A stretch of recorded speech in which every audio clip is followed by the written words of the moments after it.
Johnny Sachon. He's an actor, he's a producer, he's actually award-winning, and he's got a lot underneath his belt. You may know him recently as BTS for the Sidemen, but other than that, he's done a lot of films, music videos, and stuff like that. How are you doing today, Johnny? I'm good, thank you, man. How are you? 2007, bachelor's degree in theatre. Yeah. Was this something you always planned to do? Because life changes very rapidly, like we've seen in the past weeks, years, and everything like that. Yeah, it's been a crazy few years. 2007, you know. Yeah, so that was sort of always the plan for me was acting. My parents met at a local drama group, so it was kind of always on the cards. I was always around it growing up. While at drama school, I realized quite quickly that my love was in film rather than theatre so much. So like in the last year, I really transitioned into film. When I graduated, that's kind of what I pursued, and did a lot of different things, did a lot of student films, short films, eventually feature films, and really flipped my CV from theatre to film. And so, yeah, 2007, I think, no, 2007, 2000, was it 2010? No, it was 2010 I graduated. Yeah, 2010 I graduated. It says that on LinkedIn. Does it? Yeah. Right, there you go. So yeah, 2000, geez, God, I'm old. Yeah, life's got really real. 2022, geez. So yeah, that was always on the cards for me. Not that I think that degree really has a huge amount of bearing on what I'm doing with my life right now, but I guess that's why you're asking as well. Because yeah, life has thrown a few things at me, and sort of we're changing it up and seeing how it all goes. Yeah.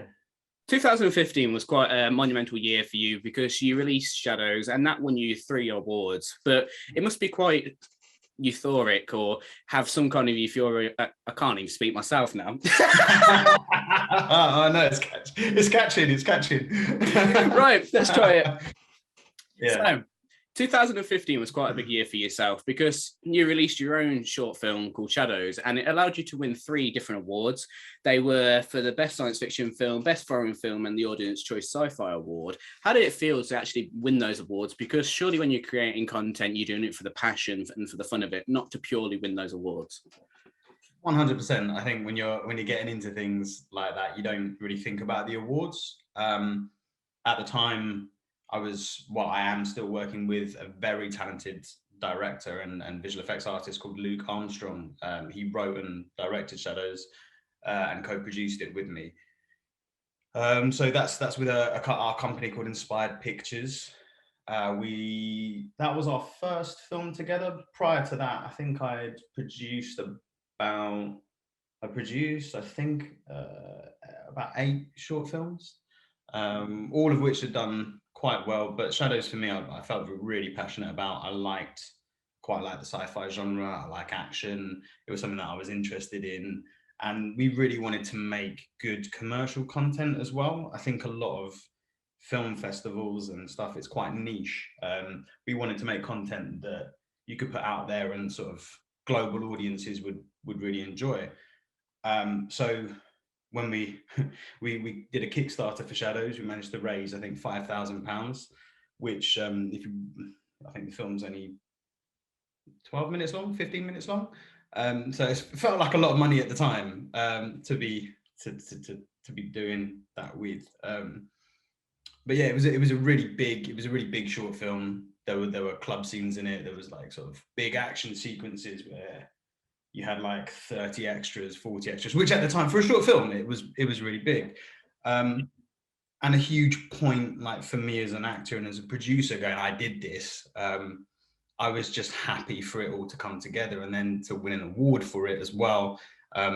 It's really nice to get some recognition sometimes. I think there's a lot of, it's a really hard industry. So when someone goes like, well done, we enjoyed that. It's an amazing feeling. And really, I don't know, spurs you on sometimes. It's just really nice for the recognition. Yeah. It's nice to feel some sense of achievement after all the effort and hard work you've put into it, I guess. But you've also done Solarity and a lot of other different things. But let's wind it back. Can you remember your first time you changed from like an actor into a more technical role? Yeah. So The very first time was in 2012, 2013.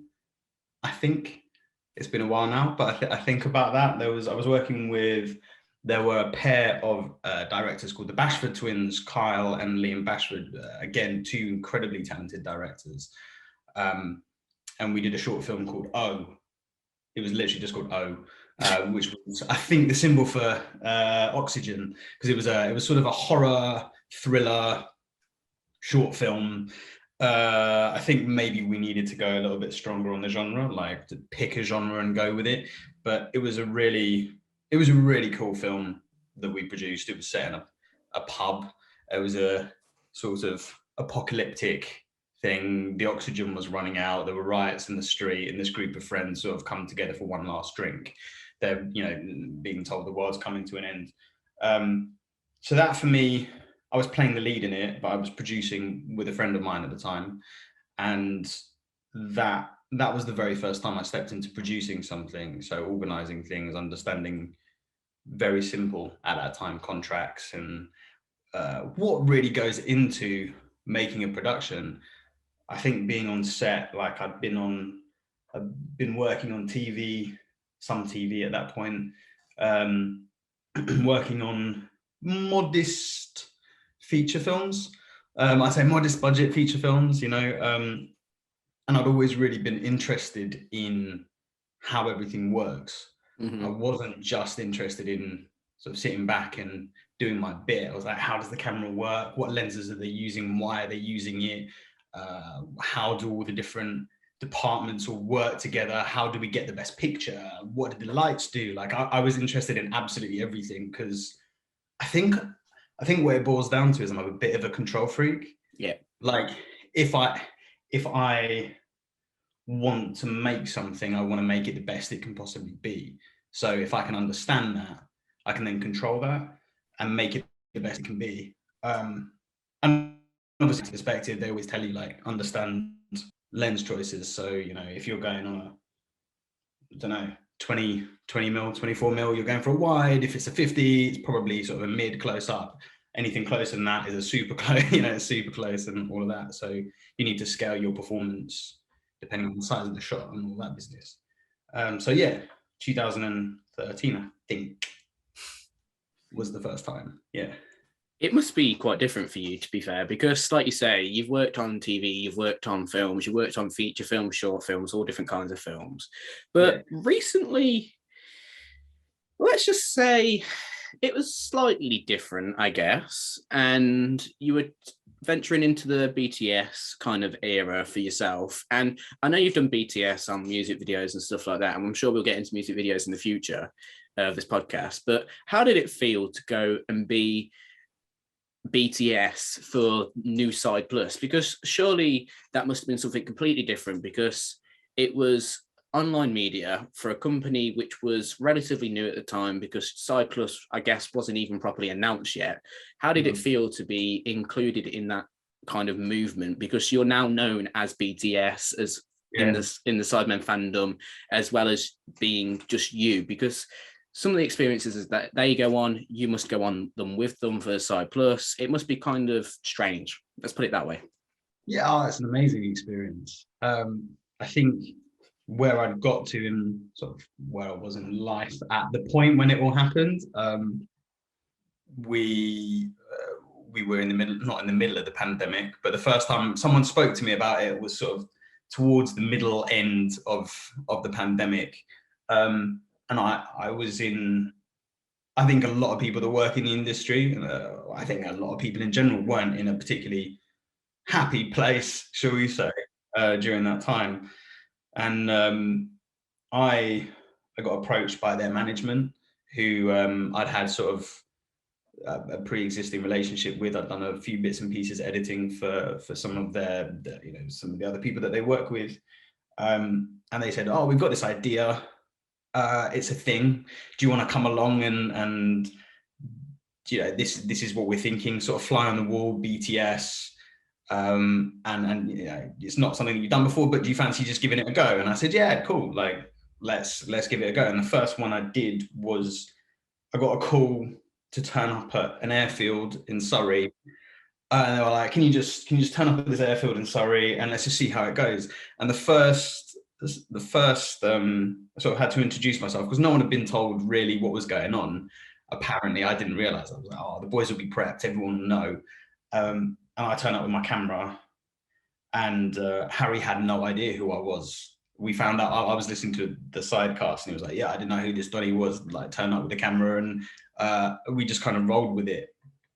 But yeah, it was mental, absolutely mental. And I think at the time it was very much like, let's see how this goes.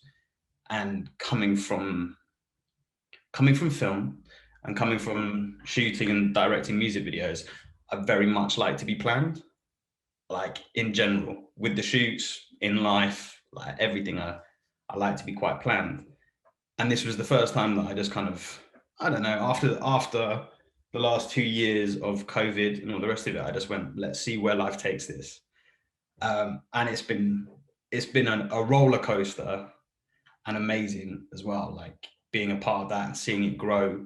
We did 3, I think, when Side Plus launched, we had 3 episodes, and that was it. Like I've only been doing this 6 months. The first shoot was in September last year. I think it was only that one hide and seek on a private jet. Yeah, I was about to ask if it was that one. Yeah, it was that one. It was that one. And obviously, you're sort of, not only are you meeting the talent, the boys for the first time. I was meeting Con and the crew who are all like very tight. They've been working together for years, and so I'm having to try and fit in to a crew that already have sort of shorthands for how they talk to each other, what people are doing, and not getting in Con's way, but the other cameras as well. And yeah, trying to build a relationship with the guys as well in a very short space of time. And since then, I think when it launched, we had like a 10-minute episode, a 15-minute episode, and a 20-minute episode, just to sort of see how the audience responded. The audience, how the fans respond, and it's been a very positive. Well, we've had a lot of positive feedback so far, and now we're pushing like 90-minute episodes out, like full scale feature film length episodes, because the feedback was we just want more. So it's been a real process. Like it's still evolving now, which is really cool. And like every shoot is different, every shoot's new, has different challenges, which is really exciting. And just it's quite cool going, oh, BTS this is my thing, and I'm developing that with the Sidemen and with Arcade Media, who are their management as well. And it's really cool. It's really cool. And who knows what the future holds, man? You never know what to expect, really. And Arcade Media have done a fantastic job. Like they say, Side Plus, Sides, everything that they've done a lot of stuff with the XIX vodka as well. But yourself, you've been on Midsummer's Eve, you've been on Casualty, you've been behind the scenes on music videos, you've made music videos, you've made short films, feature films, you've done loads of different things. But yeah. Is there an experience in particular that sticks out to you that you remember, or you always tell somebody if they ask you what's your best experience? My best experience. That's a really hard question, because I think there have been so many different experiences, especially like in different areas that I've worked in. I think for me, there was a moment so I did that feature film Rage, Midsummer's Eve, that you just talked about. That's when I was a very fresh-faced actor, and we got flown out to Helsinki, and it was an American director, and we were staying in 5-star hotels and getting jetted about in limos, and all of that sort of thing. And then there was my character gets killed off halfway through the film. Spoilers alert. It's a horror film. So they did like this rap party in, I don't know, somewhere in Finland, and there was this lake, and they it was during the summer solstice, so the sun never quite goes down. It was dark, but not really dark, so it gives this incredible light. And basically we all got very drunk, and I ended up skinny dipping in in this lake.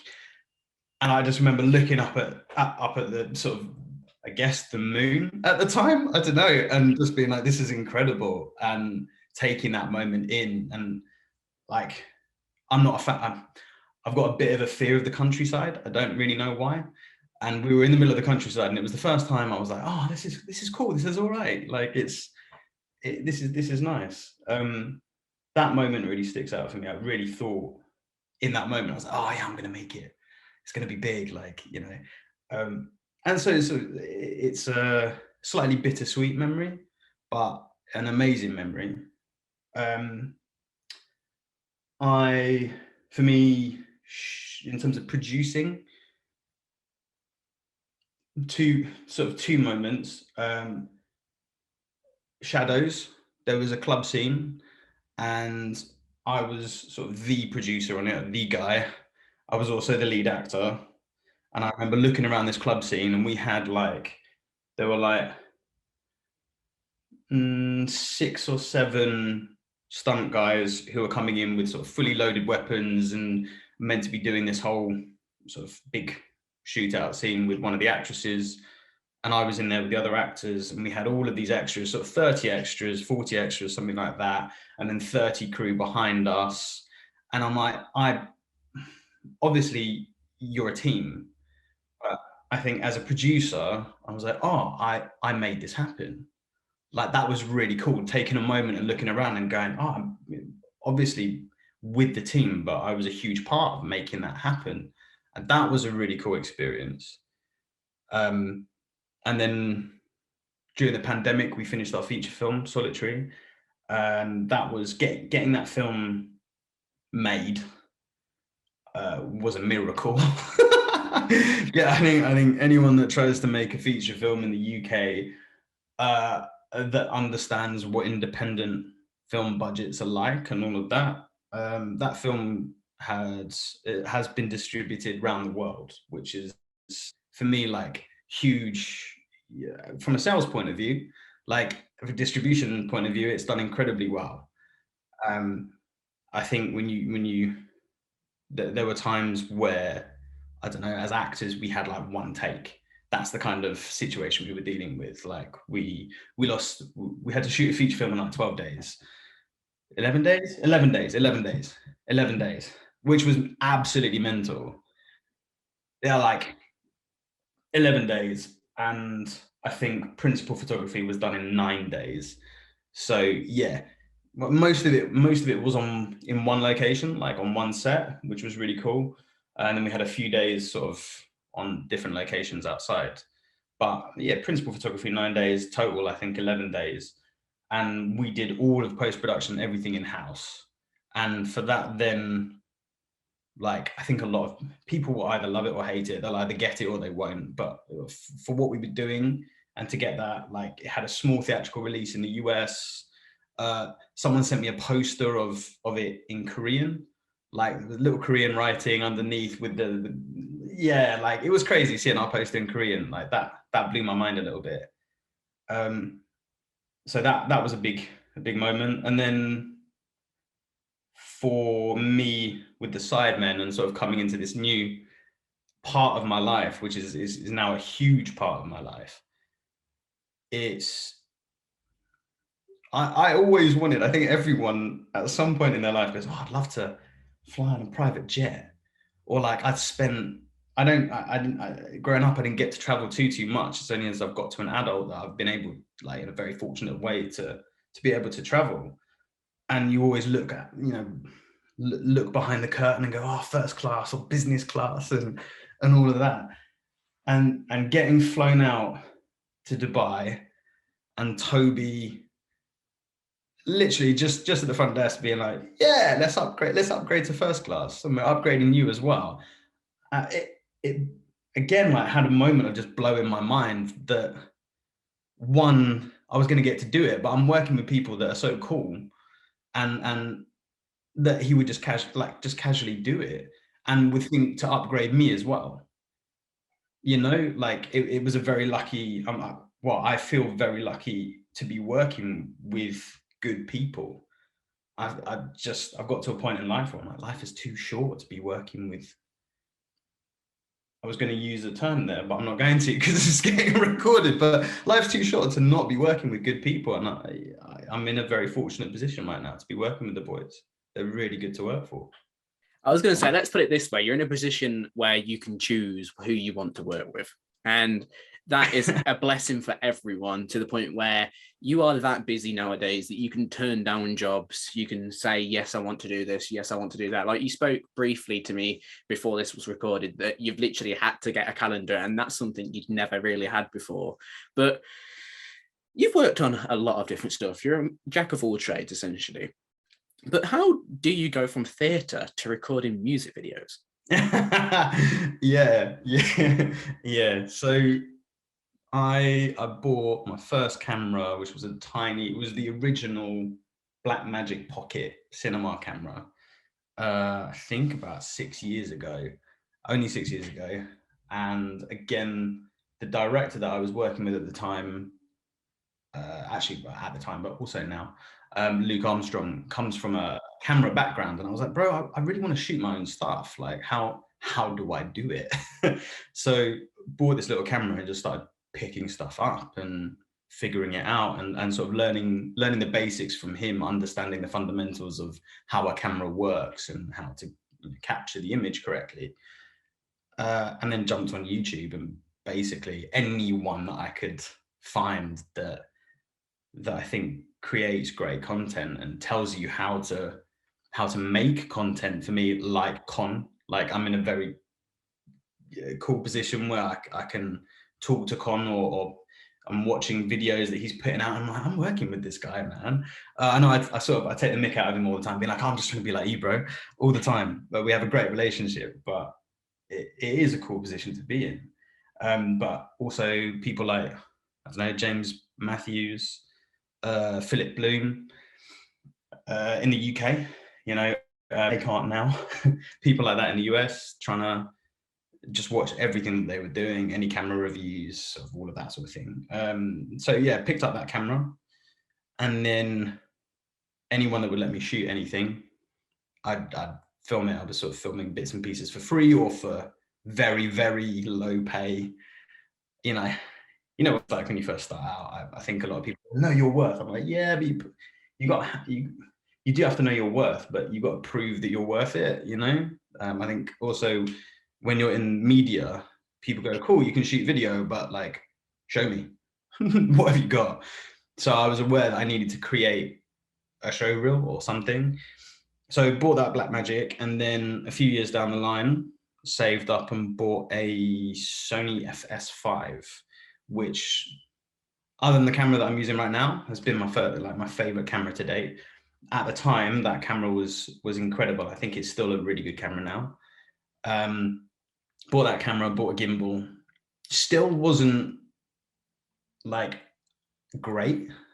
Like I felt like I was getting way, way more confident, but there's a huge, anyone that owns that sort of camera coming from a Blackmagic, there's a huge learning curve. Anyway, I was at my gym in North London, and one of the guys was like, oh yeah, I'm a rapper. I was like, oh, okay, cool. He was like, I'm getting this music video shot, but I'm not really happy with it. He showed me it, and I went, oh, cool. Yeah, I reckon I could shoot you something better than that. He was like, do you reckon? I said, yeah. And I'll do it for less money as well. So that was my first job, was working with a couple of guys. I don't know if you listen to rap music, sort of here and there. So there's a rapper called Mo Stacks, or Mo Stack, sorry. And they were from the same area as him, grew up sort of Hornsey kind of area in North London. And yeah, I shot sort of around that area, shot a music video for them, shot a couple more after that. And then stuff just started sort of trickling in. A lot of the stuff ended up on a channel called Grime Daily. Kept putting out better and better content, until a guy at Grime Daily called Sachon, who's their A&R, reached out, sent me a message and said, like, let's get together for a drink and have a chat, because you're making really good stuff, man. So we had a drink, we had a chat, and then that's kind of things have taken off from there, and hopefully I'm only getting better and improving. Yeah. I'd definitely say you are. You're putting out amazing content for Side Plus, helping with a lot of different stuff in the background. But why not just add a little bit more stress and let's introduce Flyboy Films? How did that come around? Because that's mainly, I guess, your project, right? Yeah, so Flyboy Films is me. Originally, I was just trading as Flyboy Films, and then this year, with the Sidemen, that's become sort of Flyboy Films Limited. So finally, sort of registered as a company, which is great. That's what I'm now developing, is a videography film production company, or filmography is what people seem to be calling it at the moment. Filmography, yeah, we'll go with that. So starting that is well, we're going to see where it goes. Basically, we're going to see where that goes. But Flyboy Films is me and my company, and music videos, films, promos, different companies that we're working with at the moment, which is really cool. Yeah, that came about. I don't know how old you are, to be totally honest, but do you remember a song by Offspring called you know that song, all the girlies said he's pretty fly for a white guy. Dun, dun, dun, dun. You remember that song? Yeah, literally. It was on a music video, and someone made a joke about pretty fly for a white guy. Sort of makes sense. Yeah, made the crack, and I was like, oh, pretty fly for a white guy. Flyboy Films, like that's where that came from. And my missus made a crack about it as well. So, you know, it seemed to synergy. It seemed to make sense. Flyboy Films. That's where that came from. Yeah. That's quite creative, and you class yourself as a creative. So how creative do you think you'll be in the next year, and where do you think you'll see yourself? That's a really interesting question. I'm at the moment, I'm in a place in life where we are just seeing where things go, which is quite cool. Currently working on a TV series with a very talented writer called Zaid, which actually straddles the music industry, social media, and film. So we're going to see where that goes at the moment, talking to a few different companies, see if we can get that off the ground. I'm very excited to see where things go with the Sidemen. I know that there's a lot of things in the pipeline, a lot of things being talked about that I'm very excited about, which I'm not going to say a word about. But it's a very exciting time. So if everything goes well, like, happy days. We're just going to see where it goes. When are we going to get a BTS of the BTS? I've been asked that a few times, and honestly, like we've just been having a little chat about all of that. And to begin with, again, like, I wasn't sure how I was going to be taken, and I was quite happy. The way it was pitched to me initially was like, you're a cameraman. Mm-hmm. I'm like, cool. I'm happy to be behind the camera. I'm very happy to just create nice good content. That's what I wanted to create. And then it's become something else. So it's not just a fly on the wall. It's me interacting with the boys, almost, especially like when we went to Spain and everyone's out drinking and getting up to all sorts. And, you know, I'm then basically with the boys doing whatever they're doing, but with a camera, and interacting with them a lot more. And that again seems to have got a really positive response. I'm always really nervous with how people will take me. And I know the YouTube world can be quite brutal. I don't know. We'll see where we're at in the future. I don't even know if people will want a BTS of the BTS or a YouTube channel of the BTS, if I'm honest. I don't know if people will want that. So at the moment, I'm focusing on creating the best content that I can for the boys. That's where I'm at. And I've got some great plans for this year in terms of BTS and how we're leveling it up.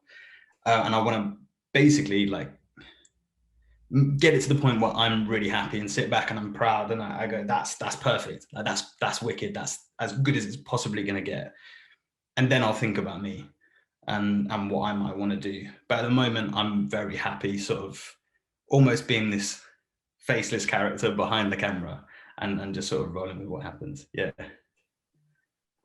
To be fair, if it's anything to do with the Sidemen, they don't do things by halves at all. Like recently, they hired out a whole bus. Recently, they make their own sets. There's lots of different stuff that goes on behind the scenes that we don't know about. For example, the solo projects like JJ being at Wembley. Did you manage to go?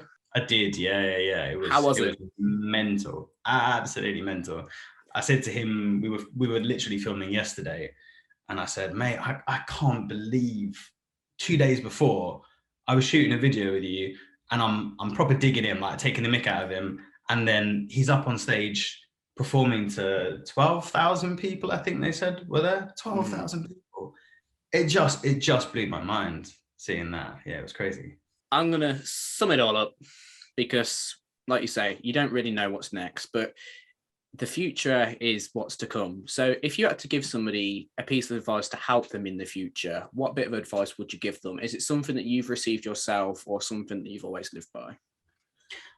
I think for me, in the last 6 months, putting my hands up a little bit and just going, let's see where life goes. Let's see where this takes me. And then committing to things, I think is the best piece of advice that I could offer someone. I've been very single-minded most of my life, which I think has helped in some ways, but then sometimes hindered in others.